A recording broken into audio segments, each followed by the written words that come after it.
J'ai vu qu'il y avait un repas prévu avec des clients la semaine prochaine. Oui, oui, absolument. On vient de réserver le restaurant d'ailleurs. Bah justement, je voulais vous dire, ça va pas être possible pour moi. Comment ça va pas être possible? C'est le ramadan en ce moment, du coup, je vais pas pouvoir participer au déjeuner client pendant tout le mois. Non, non, mais attendez, votre religion, c'est pas mon problème, hein. Non, mais vous n'allez pas me forcer à y aller quand même. En plus, vous pourriez être compréhensif, il y a plein d'autres collègues qui y vont, donc si je suis pas là, c'est pas vraiment dramatique. Non, non, il y a des repas qui sont prévus, c'est dans l'agenda, hein, c'est pas une nouvelle. Y participer fait partie de votre travail, donc si vous ne venez pas, je vous licencie.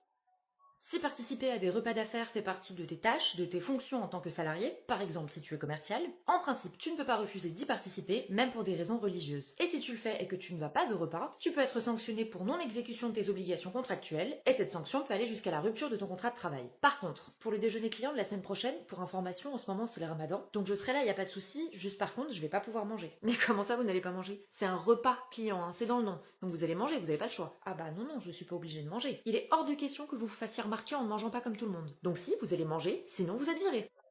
En cas de repas d'affaires pendant le ramadan, ton employeur peut te forcer à venir, mais il ne peut pas te forcer à manger. Donc si tu participes au déjeuner client mais que tu ne manges pas, même si ton employeur t'a ordonné de le faire, il ne pourra pas te sanctionner disciplinairement pour ça, donc pas te virer, parce qu'il n'a évidemment pas le droit de te forcer à manger. Pour plus d'informations sur les relations employeur-salarié, abonne-toi pour mieux comprendre le droit. Oula, c'est quoi ça encore? L'ancien propriétaire vient de nous envoyer un mail. Pourquoi? Apparemment, on n'a pas payé le dernier loyer. Mais t'avais pas fait le virement? Ah non, non, je l'ai pas fait. Mais comment ça, non? L'état des lieux s'était bien passé, donc plutôt qu'ils nous rendent le même montant qu'on va leur donner, je me suis dit autant qu'ils le gardent direct pour le loyer, ça change rien. Non mais t'es sûr qu'on a le droit de faire ça? Parce que là, s'ils nous réclament le loyer, c'est qu'il y a un problème, non? Franchement, ça revient au même, donc c'est sûr qu'on a le droit de payer le dernier loyer avec la caution. Écoute, dans le doute, j'appelle Inès. Oui, tu sais, on a quitté notre appart et on voulait savoir si on pouvait payer le dernier loyer avec la caution. Ah non, non, t'as pas le droit. Le dépôt de garantie, enfin la caution, ça sert à couvrir des potentielles dégradations, pas à payer le loyer. Oui, mais là, il y avait pas de dégradation, donc il allait nous la rendre dans tous les cas. Ça change rien, on paye pas le dernier loyer avec la caution. Parce que déjà, si tu fais ça, il risque de pas te donner de quittance de loyer pour le dernier mois. Non mais ça, c'est pas grave, franchement, j'en ai pas besoin. Bah, tu voulais pas demander des aides au logement pour ton nouvel appart? Ah si. Bah, sans quittance, ça peut te bloquer pour faire la demande d'aide. Et ça peut même te bloquer pour demander un nouveau logement tout court, vu qu'ils vont probablement te demander les 3 dernières quittances de loyer. Donc là, en vrai, je suis obligée de faire le virement. Ah bah oui, c'est mieux. Parce que si tu payes pas, le propriétaire pourra considérer que c'est un loyer impayé et il pourra faire des démarches pour faire une saisie. C'est-à-dire, bah en gros, il peut venir récupérer les sous directement sur ton compte bancaire. Ah oui, d'accord. Et aussi, imaginons que ton retard de paiement, ça lui cause un préjudice. Par exemple, il se retrouve à découvert et il prend des agios, des frais bancaires. Dans ce cas-là, il pourra te demander des dommages et intérêts en justice, hein. Ok, bon bah merci, je vais faire le virement alors. Et pour te protéger juridiquement et ne plus te faire avoir, abonne-toi pour mieux défendre tes droits. Imagine un jour quelqu'un squatte chez toi, tu fais quoi? Si on squatte chez moi? Mais très très simple, je les tège, hein, je les mets dehors. Comment ça tu les mets dehors? Mais tu peux pas, t'as pas le droit de les forcer à partir. Comment ça je peux pas? Bien sûr que si. S'il y a des gens qui squattent, évidemment que je les piège. C'est chez moi, je fais ce que je veux. Et non, t'as pas du tout le droit. Si quelqu'un squatte chez toi et y vit, tu n'as pas le droit de les forcer à partir. Pour pouvoir récupérer ta propriété, il faudra soit que la personne elle parte d'elle-même, soit qu'elle se fasse dégager par l'État. Ça, c'est de l'article 226-4-2 du code pénal, qui dit que si tu forces quelqu'un à quitter le lieu qu'il habite sans le concours de l'État, et que pour ça tu utilises la force, la contrainte, ou même de simples manœuvres, tu risques 3 ans de prison et 30 000 € d'amende. Donc si quelqu'un squatte chez toi, même si c'est ta propriété, tu ne peux pas le mettre dehors par la force, sinon c'est toi qui vas risquer de la prison et une amende. Et en plus, tu devras potentiellement indemniser les squatteurs, c'est-à-dire leur verser de l'argent. Donc, si ça t'arrive, il faut que tu demandes le concours de l'État pour les faire partir. Et ça passe par des démarches pour obtenir soit l'évacuation forcée, soit l'expulsion des squatteurs. L'évacuation forcée, c'est une procédure accélérée et c'est une décision du préfet qui va faire évacuer les lieux, alors que l'expulsion, c'est une procédure plus longue qui se passe devant le juge. Dans le cas des deux procédures, tu vas devoir prouver certaines choses, et notamment que le logement est bien squatté, qu'il s'agit bien de ton logement, et ensuite pour l'évacuation forcée, tu devras porter plainte, alors que dans le cadre de l'expulsion, il faudra que tu prennes un avocat qui saisira le juge pour demander à faire partir les squatteurs. Bonjour. Mais attendez, qu'est-ce que vous faites là? Je viens travailler. Ah, les RH vous ont pas prévenu. On met fin à votre période d'essai. Mais j'ai commencé hier. Oui, mais on sait déjà que ça va pas fonctionner. On devait vous le dire hier en fin de journée. Hier, j'ai juste récupéré mon ordi et fait une journée d'intégration. Concrètement, j'ai même pas commencé à travailler. Donc je vois pas comment vous avez pu apprécier mes compétences professionnelles là. Non mais écoutez, je suis désolée, mais là ça sert à rien d'insister. Ah bah si, je vais insister. Vous n'avez pas le droit de mettre fin à ma période d'essai comme ça. Ça sert justement à ça une période d'essai. On peut la rendre quand on veut et sans raison.